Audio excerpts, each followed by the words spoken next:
The first time I studied with Segovia, it was at his first United States master class at the University of California at Berkeley.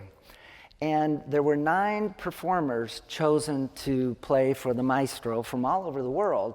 And we sat in a kind of a semicircle around him. And when he would look through those thick Coke bottle glasses of his and point to you and call your name, you had a mild heart attack, or at least I did. I remember the first 2 days that I played for him, and you know, honestly, I don't think I played that well. First of all, I was not used to playing cold. I never played cold before. I was always used to practicing and warming up, but you couldn't do that in this master class, so I didn't think I played all that well the first 2 days. But the third day of the master class, I made a disastrous decision.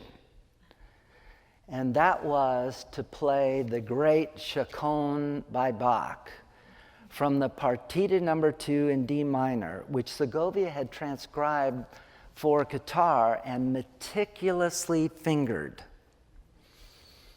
Some of you know that that's a piece that's 12, 13 minutes long. And as a footnote, I was sitting next to the great guitar composer Mario Castelnuovo-Tedesco when I was 16 years old. And he was sitting to my left, and he was a man of very few words. So nobody was saying anything. And I looked over at him and I said, "Maestro, gee, that Chaconne sure is a neat piece of music." And a few moments passed, and he looked over at me, and he said, "It is the single greatest piece of music ever written."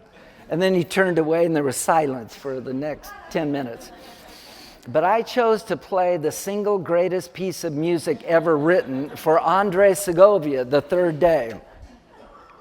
And I remember I got about a third of the way through the Chaconne, and the next thing I heard was his foot smashing into the ground, just like this, and I stopped playing, and I looked up, and his hands were over his head, and he said, "Why have you changed the fingerings?" And his wife was holding him back, and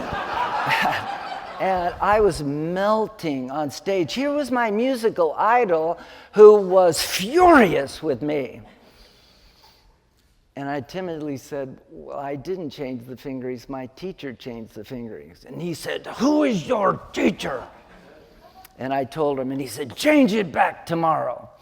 And so I spent all night doing what I could do to change it back to Segovia's fingerings. But that was a very scary story and something I'll remember for my lifetime. But